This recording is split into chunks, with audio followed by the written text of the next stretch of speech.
expense, blah, blah, blah. Anyway, today Vicke will focus on the role of the First Assistant Director. And over to you. Thank you. You're welcome. Hello everyone. So today, I believe I've got an hour to talk to you, and I would like to leave the last 15 minutes to allow you time to ask questions. And they can be anything that I've talked about leading up to that, or it can be completely something out of the box to do with your own productions if you want a bit of advice. So let's just keep it a bit organic. The way I'll shape the first 45 minutes, I'll just spend a couple of minutes talking about how I started in the industry and then progressed through the different levels, as you know, the roles, it's a hierarchy in the film industry. And talk about how a set is run and what my job is and how I relate to the producer and director. And then we'll look at the software that I use when I'm scheduling a film, and I'll just talk about the design of that software and how it became, because I started in the industry before computers were invented, and so how it went from pieces of paper and biros into a software program, and that's what we use today. And I'll just give you a quick, it's a lot of information to take, it's a database, I'll just show you a quick introduction to it up on the screen. And I'll also just talk about how you may want to schedule your own productions, you don't need a software program, but I'll give you some key pointers about what you need to think about in priorities to schedule a film. Okay, so to begin with, I did a BA in communications, and my major was in drama. This is in Adelaide, I'm from Adelaide, and I had really no idea what I was doing. I was in high school, I was very interested in creative writing. I had a couple of very good English teachers that really encouraged creative writing. It was something I was always very interested in, even from primary school.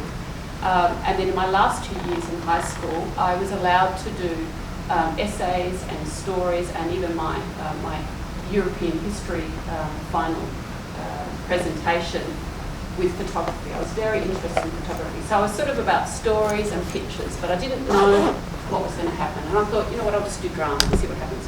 I recognised in my first year, I could not learn lines, and I suffered terrible stage fright.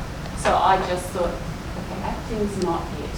And the teacher, once you get a good teacher, it can really kind of change things. The teacher recognised that I wasn't the person to be up front on stage, so they put me backstage and said, oh, do you want to be the assistant stage manager? I'm like, well, what's that? Well, that's somebody who's back behind the curtain, who's organising the props and helping actors and, you know, moving furniture around. I'm like, yeah, I can do that. So I should also mention my dad had a bike shop and a hardware shop, and he was very much into tools and practicality. So I knew that was something I could do, so I took it on. The first production that I was assistant stage manager, so my job was to organise the props backstage, but as you know, backstage is all dark. And the teacher came and said, okay, well, let's show me how you organise the props, and of course it's all black back here. When the actors come off to get their bottle of wine or their handbag, they won't be able to see anything. So, you know, and I said, oh, so they'll need a light, right? So I'd already had a light set up, and they're like, oh yeah, we need a light. And then the next thing they said, so the props, when they come and pick up, you know, scene one, they'll need the handbag, and scene two, you need to organise the props in the order, because they're in character and they're running off and coming. And I said, you mean like this? And they're like, oh, yeah, okay, you've already done that. So I kind of, through default, I recognised I was somebody that could organise stuff, and I didn't know that in primary school or high school. Then somebody came to the university looking for students who were doing drama with very long hair. There was a director who was making a film called Gallipoli, and they were doing a ballroom scene, and they wanted all the ballroom to be filled with, all the women needed to have long hair and done up. So I thought, oh, there's a film shooting in Adelaide. I'm just going to ring them and see if they need somebody today. Now, but what I'll say is if you don't need Movie Magic scheduling to schedule your films, what I used to do before I went into Movie Magic is I would write scenes on a card the set, the scene number, the set, a little synopsis of what's happening in the scene, the action, which will make it no more than 4 or 5 words. The actors and with their exterior, interior, and I lay it on the table. DOPs and directors love this. And we just stand there, moving around. Oh, we do the bedroom scenes here. Oh no, we can't do the bedroom because that's on a Tuesday and the kid's doing his HSC. And so you just do it around. And then I take a screenshot of it, and then I go back and I just put it in an Excel document. And then I take that Excel document out on the location recce's. And it just needs to have those very basic bits of information. Scene number, set, cast, exterior or interior, day or night. And you will, through discussion with your DOP and production designer, you'll find the rhythm of how to shoot things. Yeah, that's all I got to say. Any questions? I know I've dumped a lot of stuff on you. Yes. I just wanted to ask what sort of advice you have for someone wanting to start getting jobs in the film industry when you don't have much experience. So, great question. Thank you. I would, and I do it, and I've always done it. I just keep a track of what's happening. So I came from Adelaide, and I moved to, I live in Lake Heights now. I was here a couple of months. I rang Screen Illawarra, or I went onto the Screen Illawarra, because I wanted, where's my tribe? Who do I speak to? What's going on? I had no idea. Anybody, don't know anybody. And they just said, oh, we're having networking drinks. Once a month they'll have networking drinks. So I go, and it's really like blind dating. You don't know, you go, hi, my name's Vicke, what do you do? But slowly you get to know people, and also what's going on. So one thing is just tap into organisations who are holding functions, and stand in the foyer and feel awkward, and you'll start. But if you go with a buddy, you start to get some traction. Also, just let people know what you're interested in. I'd really like to work in camera. Now, if you are really interested in camera, go on to the Australian Cinematographers Society website, ACS, and see what functions they do. Maybe you need to go up to Sydney, and they'll all stand around and look at the latest Alexa, and then they'll have drinks after, and it's really boring. But for people who are into cameras, they're there for the drinks. People who are into cameras. Do they always have those events on the website? Because I've looked at it recently and I couldn't see very much on the website. They broadcast to the members, and I can go as a member. So you need to share with everyone. Well, yeah, when the events are on top. But I have to be there. Yeah. I go occasionally, or it's quite busy. Yeah, it's a way. The other thing the other thing is I get the Gala Cinema email. You know what's going on. Tuesday night they're having a free screening of a documentary about rugby players in Papua New Guinea. Wow, I want to see that. It's free. But they're doing a Q&A with the audience. So that's a different kind of thing. What you're hearing is how the director and producer executed that film, and your mind is working, do I want to work like that? Or you're getting tips, and you come out of there just a little bit kind of wiser. Study. This is a great environment here. You're going to make films together. This is a great starting point. Go up and go to events that afters have inside the studios up there. They have great Q&As. Again, you're kind of looking for your tribe, you're getting tips, but a lot of my work, 80% of my work has come from being in a foyer. Oh, what do you do? Oh, I'm a first aid here. Really? I've got a script, it's almost finance. Do you want to, it's kind of, now I come with a lot of experience, but a lot of it is right place, right time. So you've just got to engage with the industry. Hope that helps. Yeah. Okay. Anything else? Yes. How would you recommend to schedule an anthology with more blockers? It's topical. You try and get the easy way out. That's not the easy way out of getting advice on what we should do. No, that's good. Look, I have heard about this project. Now, and I'll tell you, so am I right in thinking you're shooting different short stories, but it's the same characters through the Yes. story? Yeah. So you've all got a chance at directing, is that Yeah. right? Or, yeah. So you're changing roles? Yeah? Yes. So it's all one location, am I right about that? Not sure. Not sure, okay. There's 3 locations. 3 locations. Well, I believe because of that very important thing, the actor is inside the story and they've got a narrative, they've got beginning, middle and end in that short. The director needs to shoot that story complete without interruption.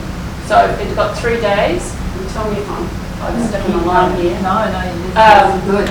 Because there is a few things going on here. The actor has to carry that story, that narrative, and you've probably, each story might have a different protagonist, different lead character. Just let them be in that story and have that relationship with that director. The DOP has to do the coverage with the director. You would just do story 1, shoot it out. Story 2, shoot it out. Now, if each one, so that means you're going to be Monday, Tuesday, Wednesday, you're in the kitchen for 2 scenes, you're in the bedroom, you're on the back porch. And then Thursday, Friday is the next director, you're back in the kitchen, you're in the bedroom with the other protagonist. The character and director needs to lead the structure. It's a head splitter for art department. So you have to give a lot of love to art department because that means, I don't know what your set is and whether you've got extras there, but if you're shooting in the bedroom on the Monday, and then there's a prop there that ends up in the kitchen, and then you're back there with the second director on the Thursday, that glass of wine needs to be there, or that bag needs to be there. Very, very hard for art department. So, but art department need to suck it up. Just saying. Or the director, as always, it's tough, and so the director has to understand the complexities that art department are going through, and if they need a little bit of leeway to get them through the job without having a nervous breakdown, it's the director's job to help them out a little bit. It's tough, but because your DOPs are different, right? right. So the DOP is, the DOP in my books runs the set. The director is running the actors and narrative, but the DOP is, the camera goes here, I want the lights there, we're looking this way, okay, everybody, the equipment has to go out there, or the equipment needs to go. The DOP is, they're the muscle. Attack, so that the DOP do beginning, middle and end of their story. Does that help? Helps a lot. Okay. Anything else? Yes. I was wondering if you had any advice in getting into attachment roles on set. Good. So every state has a state agency that gets funding from their state government to attract business to the state, and it's very competitive. I've worked at the South Australian Film Corporation, and it's you're doing really hard work to try and get a production there to keep people employed, because they've got KPIs, they've got jobs they've got to meet for, because if they don't get people jobs, they don't get funding. When a state agency, and in New South Wales, it's Screen New South Wales, when the state agency gives the Matrix $250,000 to shoot in New South Wales, that production has to provide attachments. It's the law. Now, they might only do 2 or 3 attachments on production. The more money they get from the state government, the more attachments. But the screen agencies, so it's Screen Vicke in Victoria, Screen New South Wales, Screen Queensland, South Australian Film Corporation in South Australia. They make an announcement on their website. Subscribe to their newsletter. Get on their Facebook page. I'm on Facebook with the South Australian Film Corporation. They've just announced last week they want somebody in editing and they wanted somebody in costume. Awesome. Because what you want to do is, so that they generally have to give you the whole production and a couple of weeks of pre, and they pay you a award rate, and you are always supervised and shadowed by somebody else. So they're not just dropping you in it, they're teaching you. But get across those screen agencies. The other thing is volunteer at the at afters. They're always looking for afters. Again, So be on their face page?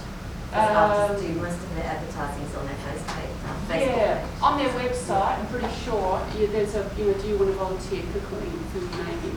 But if you can get in and have a chat, go up to Sydney and have a chat to somebody who's works in production there, because all you need is you just know somebody, and that will lead to something else eventually. Not always, but you've got to kind of prove your stripes a bit.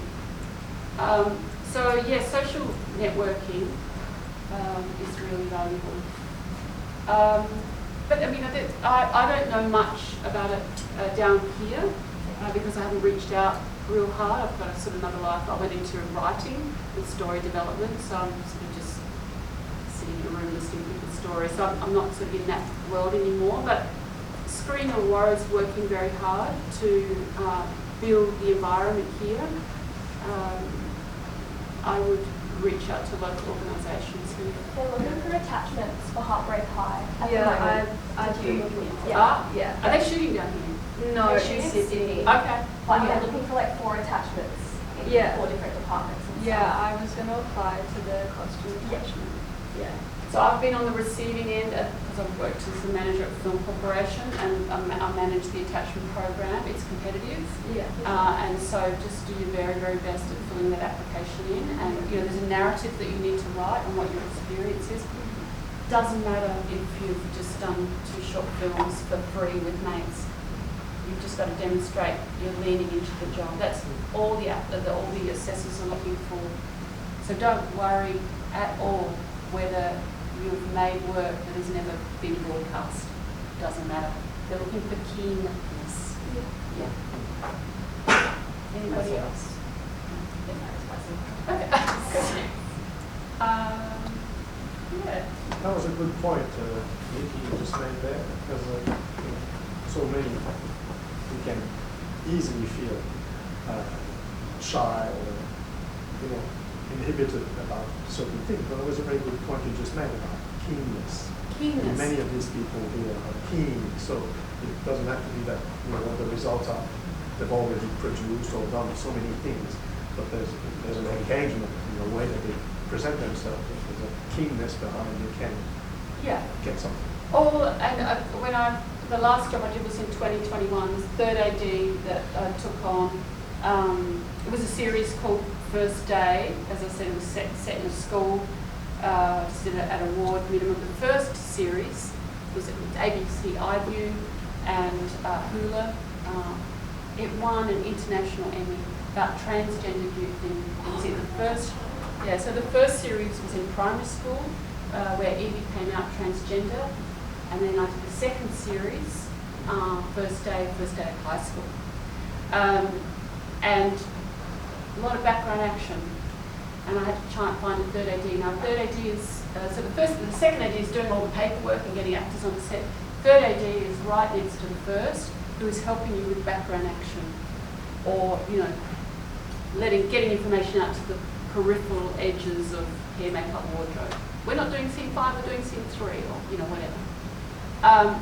So it was a very big risk taken, but I met this person, and what I saw was an open heart, and I'm ready.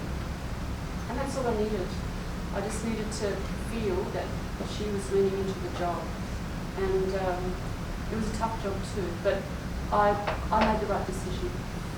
Another thing is, it's a military thing. Time is everything.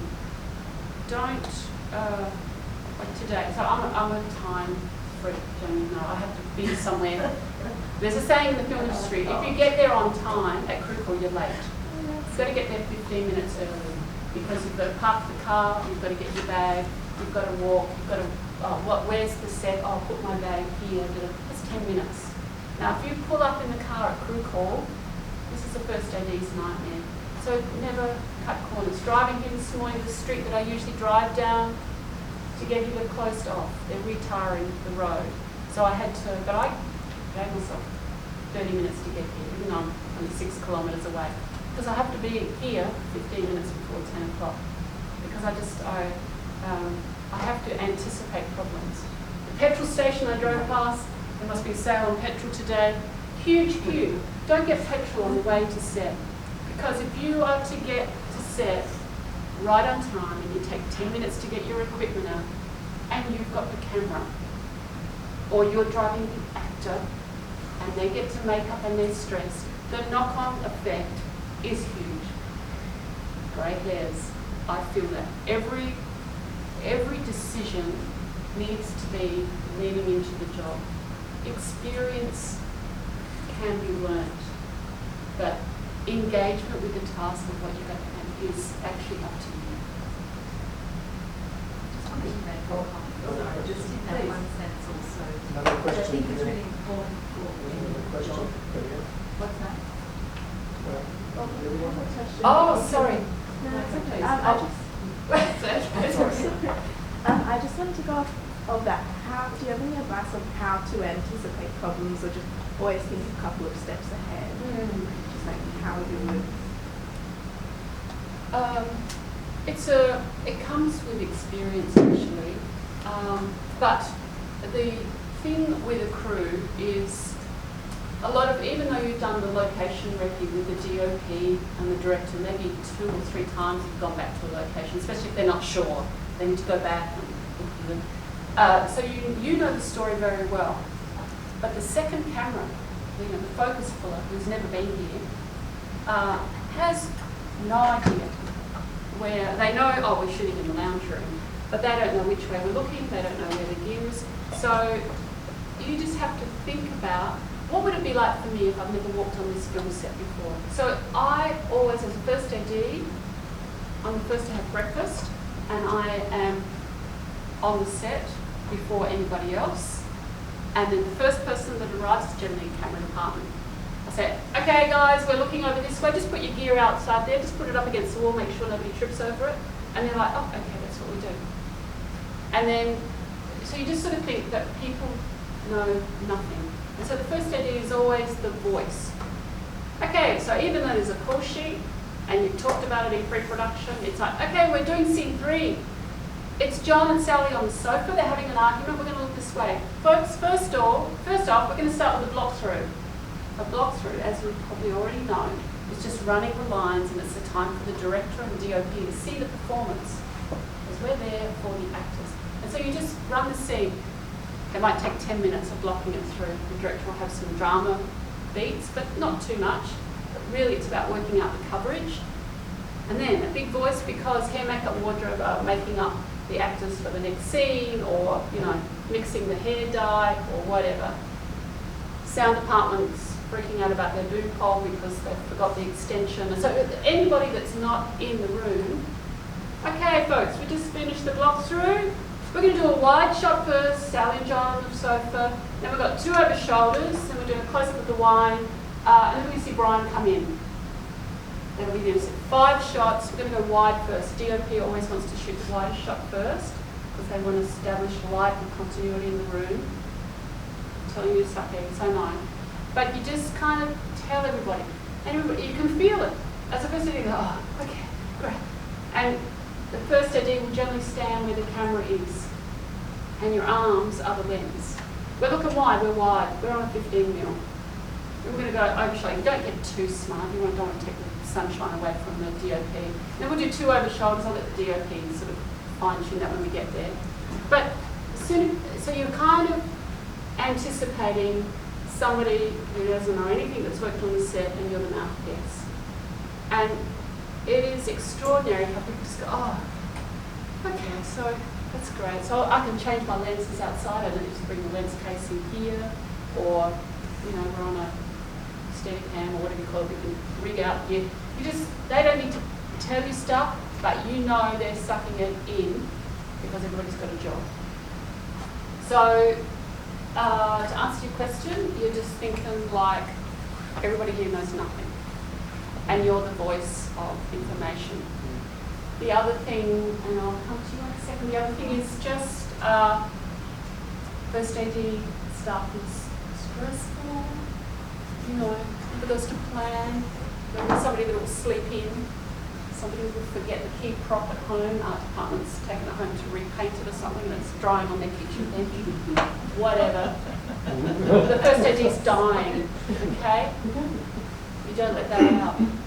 So first AD, it's okay to say, I mean, you've probably already learned this in your camera classes. You don't, the first AD goes, oh, we're going to go again, the shot was soft.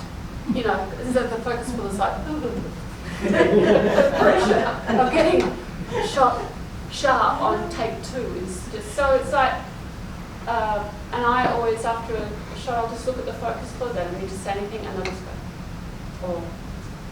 And I just, okay, we're going to go again, folks, and I'll just look at the director, you happy to go again? Yeah, that's fine. And the director's also looking at focus, or looking, there's a lot of non-verbal that's happening. Because you don't want the actors to become the vibe. Oh my God, I have to cry again, and they've got the shots off. You've got to suck that up. Where am I going with this? Anticipation. But it's about not letting stress out. Everybody's going to get stressed. The director's very stressed. This is part of the job. Suck it up. Just remember, things go wrong, and I always keep things light. Okay, you motley crew, let's go. We're going to, a bunch of rat bags, or, just kind of a great sense of humour. You've got to have a, it's the sun's sinking, we've got to move along, folks. It's kind of a little joke. It's only 3 o'clock, but it's a little joke to sort of say, we're running a little bit over time. You can't, first AD, you can't lose it, because as soon as you lose it, it flattens everybody. You've got to keep happy. So it is a bit of schizophrenia at work there, but it is actually part of the skill of being first AD. DOP, same thing. The lights, the camera, the tracks. There's a lot going on. I work with Andrew Leslie, who shot Lord of the Rings, and he is just. He's with the gaffer and he's like, they don't speak. It's like, okay, we've got a red head here, we've got a bit of gel on it, there's no dialogue. And because I'm like, what just happened? It's a shorthand, but that is kind of part of the fun. Yeah. And the more experience, the more shorthand you talk, the more fun it gets. So it's an interesting thing. So that is one way of dealing with stress, just finding some fun in the moment. Actually, that was perfect. I picked up on something you said, which was that people often employ many places.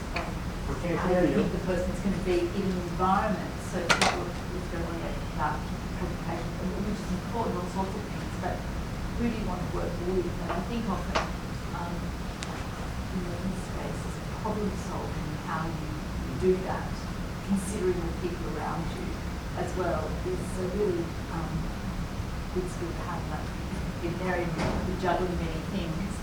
It's a family. Yeah, it's how you treat people. You really are. You are. Consider people, I suppose. Yeah. I mean, when I go back to Adelaide, I'll ring some mates I've worked with in the film industry. I say, let's have an Anzac Day, which is kind of, because what I'm saying is we've been troops in the ditches, digging hard, fighting in warfare, which is actually making a film, and we're going to go out and have a drink and talk about old times. There is a great lot of camaraderie in the industry, and so you kind of, when you to work in the industry, you have want to participate in that kind of working together. You want to be spend a day with something. Not that I'm saying you're going to war, but there is it is a relationship business. Okay. How are we going? Is everyone? Got a little bit over time. Are there any other questions? Thank you, Vicke. Okay.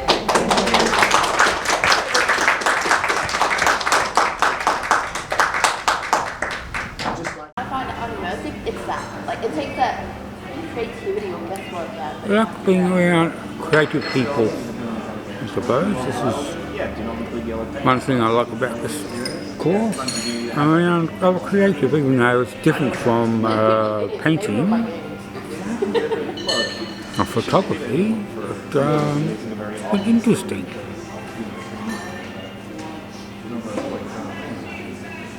So beautiful I surroundings. do that, but like, when it's past, Yeah, interesting like, that's people. the fun. Like, show me how to try to walk or something. You know, I might be too old for everything, but can't stop learning. Allow your demons hold you back from doing things you can't. You're too scared of doing.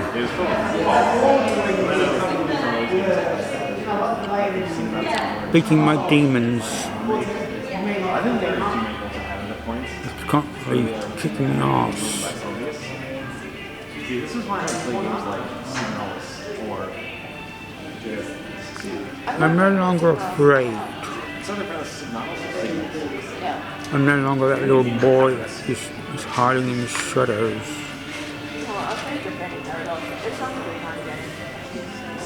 He just comes to surface now and then, but slowly conquering.